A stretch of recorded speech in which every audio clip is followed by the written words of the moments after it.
The wind howled through the pine trees like angry spirits as Thomas Mitchell pulled his wool coat tighter around his shoulders. Snow fell in thick, heavy flakes that stuck to his beard and clouded his vision. He had been checking his rabbit traps along the forest edge when the storm hit harder than expected. His small cabin sat another mile through the woods, and darkness was falling fast. Thomas was a man who valued his solitude. At 52, he had chosen this remote life in the Montana wilderness after losing his wife to illness 3 years earlier. The nearest town was 15 miles away, and he preferred it that way. People brought complications, and complications brought pain. Out here, with just the mountains and trees for company, life made sense. He was following the familiar trail back to his cabin when he heard it. A sound that made him stop dead in his tracks. It was faint at first, almost lost in the wind, but unmistakably human. A soft crying, weak and desperate. Thomas stood perfectly still, listening. There it was again, coming from somewhere off the main trail. Against every instinct that told him to mind his own business, Thomas followed the sound. He pushed through thick brush and around fallen logs until he found her. A young woman, maybe 20 years old, huddled against a large boulder. Her long black hair was matted with blood, and her traditional dress was torn and stained. She was shivering violently, her lips blue from cold. The girl looked up at him with dark, frightened eyes. She tried to speak, but only weak sounds came out. Thomas could see a deep cut across her forehead and scratches covering her arms. Whatever had happened to her, it was bad. "Easy there," Thomas said softly, the way he might calm a wounded animal. "I'm not going to hurt you." The girl attempted to stand but collapsed immediately. Thomas saw more blood on her dress, and her left ankle was swollen to twice its normal size. She had been running from something, that much was clear. In this weather, without shelter, she would be dead before morning. Thomas had always been good in emergencies. During his 20 years working construction before coming to the mountains, he had seen his share of accidents. Without hesitation, he knelt beside the girl and carefully lifted her into his arms. She was lighter than he expected, and she didn't resist. "My cabin's not far," he told her, though he wasn't sure she understood English. "We'll get you warm and fix you up." The journey back took twice as long with the girl in his arms. She drifted in and out of consciousness, mumbling words in a language Thomas didn't recognize. Her breathing was shallow, and her skin felt like ice. He pushed harder through the snow, his own exhaustion forgotten. When Thomas finally saw the warm glow of his cabin windows through the trees, relief flooded through him. He had left the wood stove burning, and the small building looked like heaven in the storm. He kicked the door open and carried the girl inside. Immediately feeling the blessed warmth hit his face, Thomas laid her gently on his couch, which sat near the wood stove. The girl's eyes fluttered open, and she looked around the cabin with confusion and fear. The single room was simple but clean, a kitchen area. The couch, his bed in the corner, and shelves lined with books and supplies. "You're safe now," Thomas said, moving to light an oil lamp. "Let me take a look at those injuries." He had basic medical supplies left over from his construction days: bandages, antiseptic, pain medication. Thomas heated water on the stove and gathered what he needed. The girl watched his every move, still trembling. When Thomas approached with a warm cloth to clean her wounds, she flinched away. He moved slowly, showing her the cloth and speaking in gentle tones. "I need to clean these cuts. They could get infected." Gradually, she allowed him to work. The head wound wasn't as bad as it looked. Head injuries always bled heavily. But as Thomas carefully cleaned the blood away, he could see other injuries that worried him more. Bruises on her neck that looked like finger marks. Cuts on her wrists that appeared to be from rope. Someone had hurt this girl badly. Someone had tied her up and done terrible things to her. The realization made Thomas's jaw clench with anger, but he kept his movements gentle and his voice calm. As he bandaged her forehead, the girl spoke for the first time. Her voice was hoarse and weak, but the words were clear. "Thank you." Thomas looked into her eyes and saw intelligence there, along with the fear. "What's your name?" he asked. "Ayana," she whispered. "My name is Ayana. I'm Thomas." "You're hurt pretty bad, Ayana. What happened to you?" She closed her eyes and tears leaked from the corners. Bad men, she said quietly. They came to our village. They took girls. I ran. Thomas felt his hands tighten into fists. Human trafficking. He had read about it in the newspapers when he went to town for supplies. Criminal groups that targeted isolated communities, especially Native American reservations. They took young women and girls, selling them like livestock. How long ago? Thomas asked. 3 days, Ayana said. Maybe 4. They kept us in a truck. I got away when we stopped for gas. Thomas tried to imagine this small, injured girl escaping from armed criminals and surviving alone in the wilderness for days. The strength that must have taken was incredible. Are there others? Other girls they took? Ayana's face crumpled. My sister? My cousin. 5 girls from our village. She gripped Thomas's arm with surprising strength. They're still out there. Thomas felt something shift inside him. For 3 years he had hidden in these mountains, avoiding the world and its problems. But here was a problem that had found him. A girl who needed help, and other girls who were still in danger. We need to call the police, Thomas said. I don't have a phone, but in the morning, no. Ayana's voice was sharp with panic. Police don't care about our people. They take reports and do nothing. These men, they have money, they have connections. Thomas knew she was probably right. Crimes against Native Americans often went unpunished, especially in remote areas. The system that was supposed to protect people like Ayana had failed her completely. Then what do you want to do? He asked. Ayana looked toward the window, where snow continued to fall in the darkness. My people will look for me. When the storm clears, they will send search parties. How will they know where to find you? For the first time, something like hope appeared in Ayana's eyes. They will find me. My grandfather taught me the old ways. I left signs, marks they will understand. Thomas had heard stories about Native American tracking skills, but he had always assumed they were exaggerated. Looking at this girl who had survived days in the wilderness, despite terrible injuries, he was beginning to think there was more truth to those stories than he had realized. All right, Thomas said. We'll wait for your people. But first you need rest and food. He prepared a simple meal of soup and bread, feeding Ayana small spoonfuls when her hands shook too much to hold the bowl. She ate like she hadn't seen food in days, which she probably hadn't done as the night wore on. Thomas made a bed for himself on the floor and gave Ayana his bed. She protested weakly, but he insisted. Before settling down, he checked her injuries again and gave her some pain medication. Thomas? Ayana's voice came softly from the darkness. Yes? Why did you help me? Most white people, they would have kept walking. Thomas was quiet for a long moment. I guess I'm not most white people, he finally said. Outside, the storm raged on, but inside the cabin, warmth and safety surrounded them. Thomas lay awake listening to Ayana's breathing, thinking about the girls who were still out there somewhere. For the first time in 3 years, he felt like his life might have purpose again. When morning came, everything would change. But for now, in this moment, a girl who had been running for her life was finally safe. Sometimes Thomas thought as sleep finally took him, that was enough to start with. Thomas woke to complete silence. The howling wind had stopped, and pale morning light filtered through his cabin windows.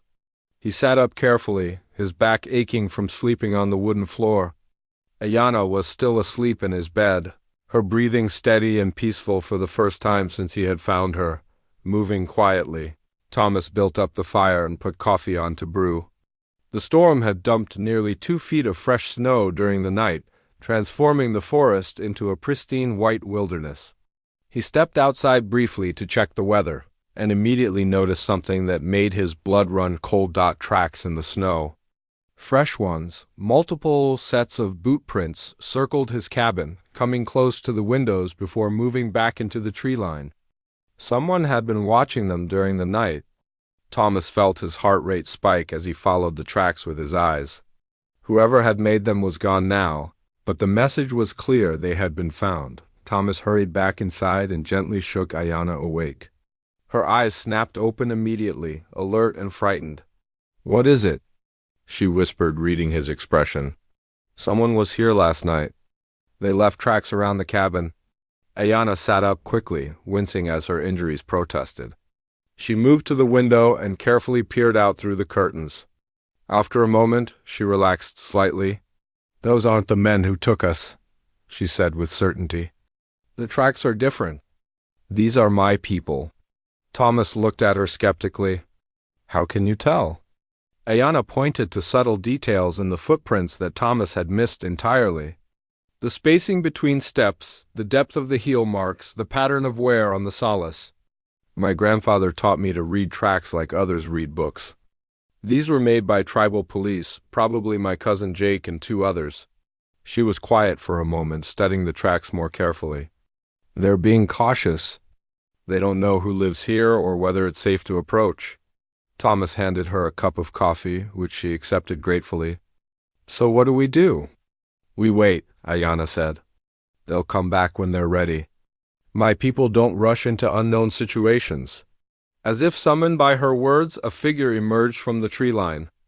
A tall Native American man in winter camouflage moved slowly toward the cabin, his hands visible and empty. He stopped about 30 yards away and called out, Ayana!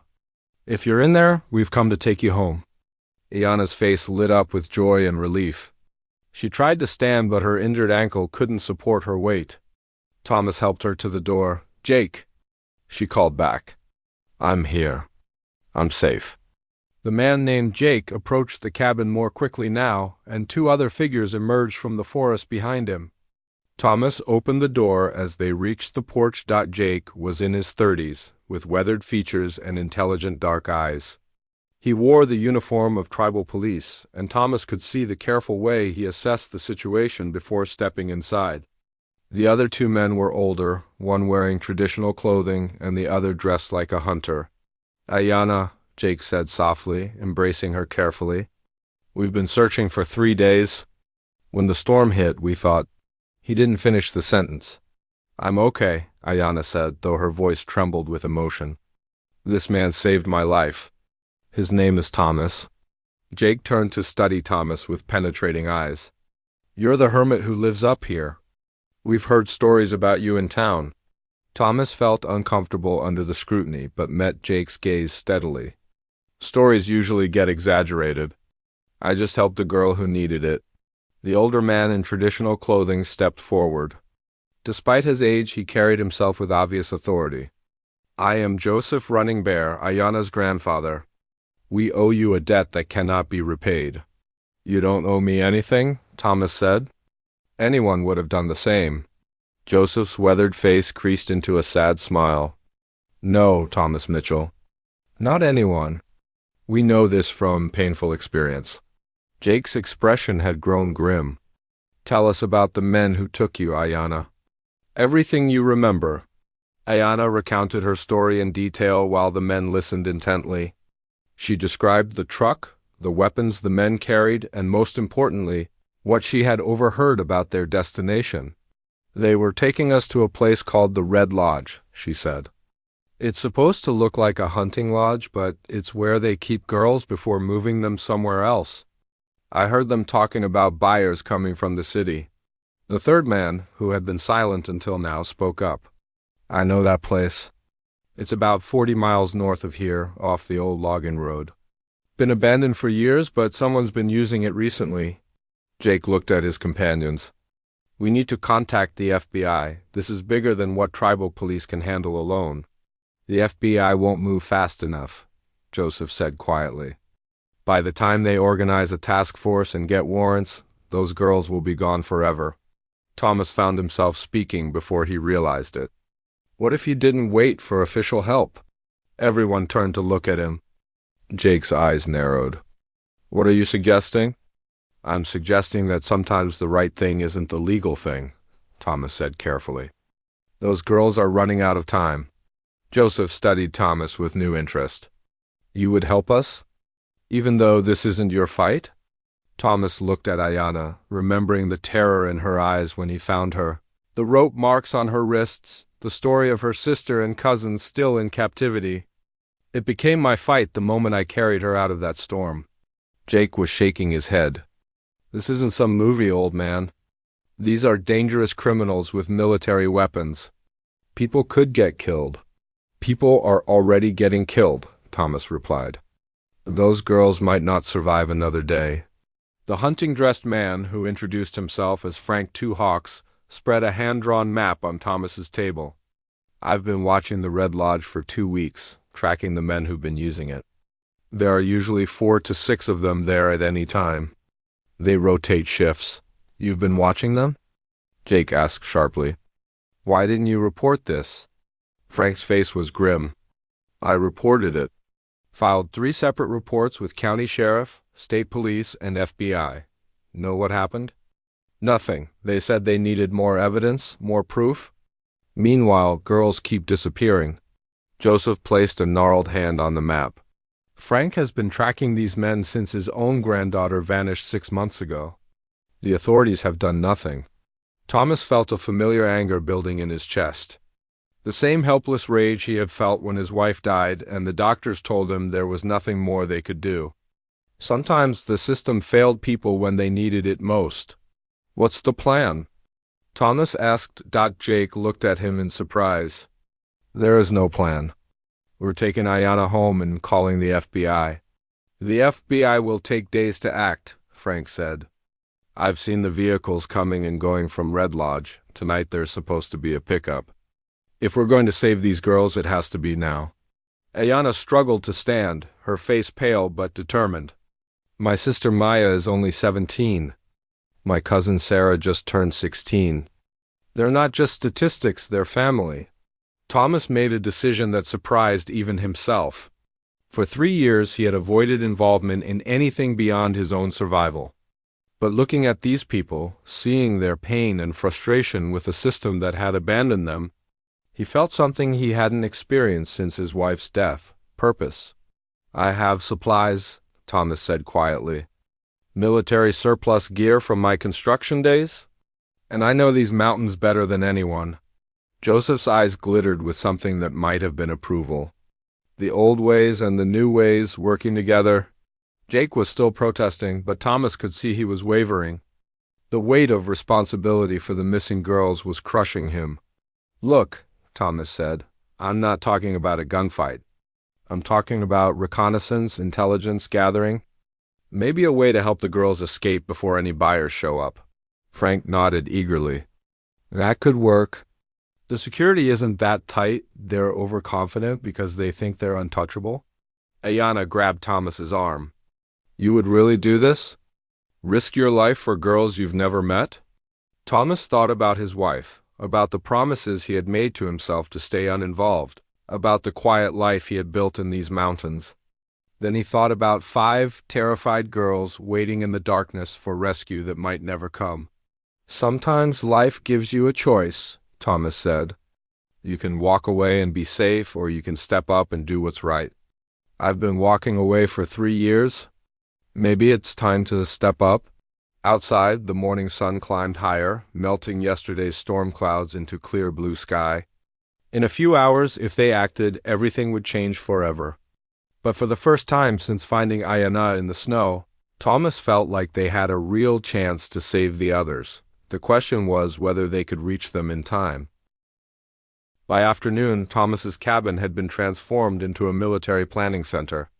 Frank Two Hawks had returned with detailed surveillance notes and photographs of the Red Lodge. Jake had reluctantly agreed to the rescue mission after speaking with tribal elders who reminded him that sometimes justice existed outside the law. Joseph running.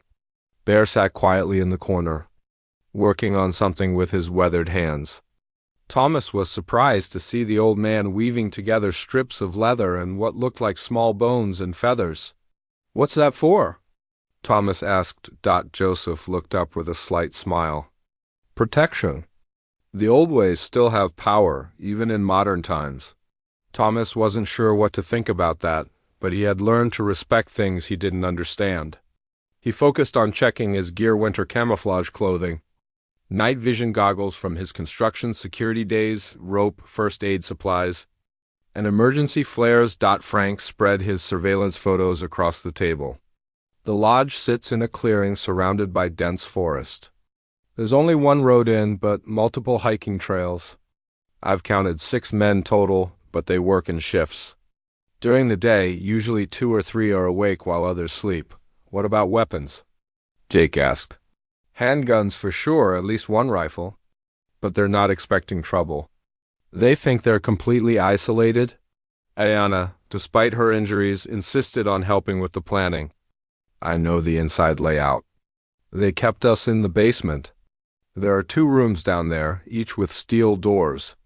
The basement entrance is at the back of the building. Thomas studied the photos carefully.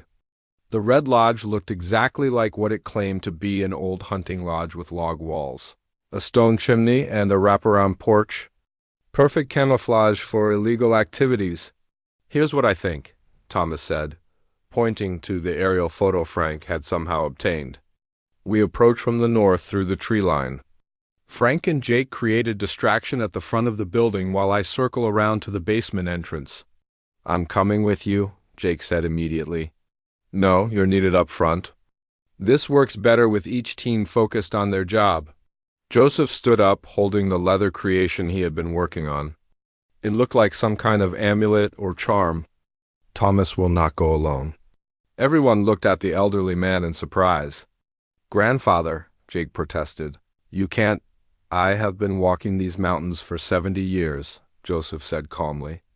I was hunting in these woods before any of you were born. I will go with Thomas. Thomas started to object, but something in the old man's eyes stopped him. There was a strength there, a confidence that came from decades of experience in the wilderness. All right, Thomas said. But we do this quiet and careful. No heroes, no unnecessary risks. Frank checked his watch. The shift change happens at 6 o'clock. That's our best window. They'll be distracted and disorganized for a few minutes. They spent the next hour going over every detail of the plan. Ayana drew detailed maps of the basement layout from memory, showing the location of the holding rooms, the stairs, and any obstacles they might encounter. As the sun began to set, Thomas felt the familiar pre-mission nerves he remembered from his younger days. But this time was different. This time, he wasn't just following orders or collecting a paycheck. He was trying to save innocent girls from a nightmare. Joseph approached him as he finished checking his gear. You are a good man, Thomas Mitchell. My granddaughter saw it immediately. I'm just a guy who happened to be in the right place, Thomas said. Joseph shook his head. No coincidences. The spirits guided Ayana to your cabin for a reason. Thomas didn't know what to say to that, so he simply nodded. Joseph handed him the leather amulet he had been working on. For protection, the old man said. My grandmother made these for warriors going into battle. Thomas took the charm, feeling the smooth leather and carved bone under his fingers. Thank you. The team left the cabin just as full darkness fell. They hiked in single file through the forest, with Frank leading and Joseph bringing up the rear despite his age. The old man moved through the woods like a ghost, making no sound at all. It took them 2 hours to reach the ridge overlooking the Red Lodge. From their position, they could see warm light glowing from the windows and 2 vehicles parked outside. Smoke rose from the chimney and shadows moved behind the curtains. Frank used binoculars to study the building. I count 3 men visible, 2 in the main room, 1 on the porch smoking. Thomas felt his heart rate increase.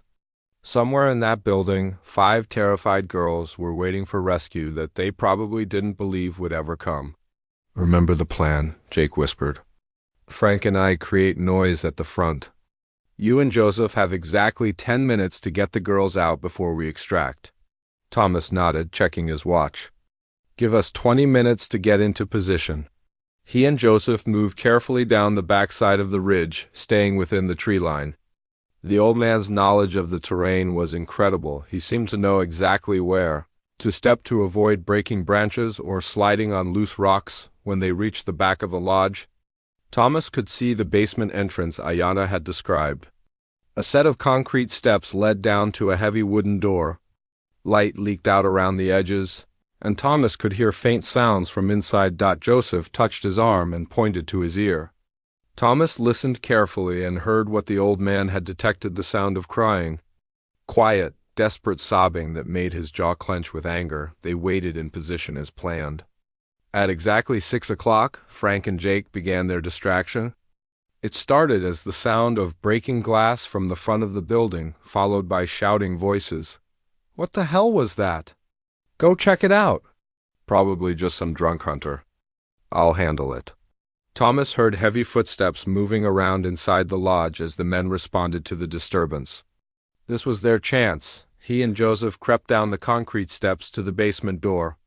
Thomas tried the handle and found it locked, but the door was old wood with simple hardware. He used his knife to work on the lock mechanism while Joseph kept watch. The lock clicked open just as they heard more shouting from the front of the building. Thomas slowly pushed the door open and peered inside. The basement was exactly as Ayanna had described. A narrow hallway with 2 heavy doors on the left side. Thomas could hear voices behind both doors, frightened female voices, speaking in what sounded like the same language Ayanna had used. The first door had a simple deadbolt. Thomas slid it open and found 3 girls huddled together on mattresses on the floor. They looked up at him with terror until he raised his hands peacefully. "Ayanna sent us," he whispered. "We're here to take you home." Recognition and hope flooded their faces. One of them, who couldn't have been older than 16, started crying with relief. "Maya," she whispered. "She's safe. She's with your grandfather. Come on, we need to move." The second room held 2 more girls, both in worse condition. They had clearly been there longer and had suffered more abuse. Thomas helped them stand while Joseph positioned himself as a lookout, getting 5 traumatized girls up. The basement stairs quietly was nearly impossible. They were weak from poor food and treatment, and several had injuries that made movement painful. Thomas and Joseph practically carried 2 of them. They had just reached the tree line when everything went wrong. The distraction at the front of the lodge had worked too well. One of the men had gone to check the perimeter and discovered the open basement door. Suddenly, searchlights blazed to life, sweeping the forest behind the building. "They're gone?" "The girls are gone." Gunshots erupted from the lodge. Thomas heard Jake's voice shouting instructions to Frank, but he couldn't make out the words over the chaos. "Move!" Thomas whispered urgently to the girls. "Stay low and follow Joseph." The old man led them deeper into the forest with the sure-footed confidence of someone who knew every tree and rock. Behind them, more men poured out of the lodge with flashlights and weapons. Thomas brought up the rear, making sure none of the girls fell behind. One of them, Sarah, was having trouble keeping up due to an injured leg. Thomas lifted her onto his back and kept moving. They climbed steadily uphill, putting distance between themselves and their pursuers. The men from the lodge were making too much noise, crashing through the underbrush and shouting at each other. They clearly weren't experienced in forest tracking. After what felt like hours but was probably only 30 minutes, Joseph led them to a small clearing where Frank and Jake were waiting. Both men looked shaken but uninjured. "Everyone okay?"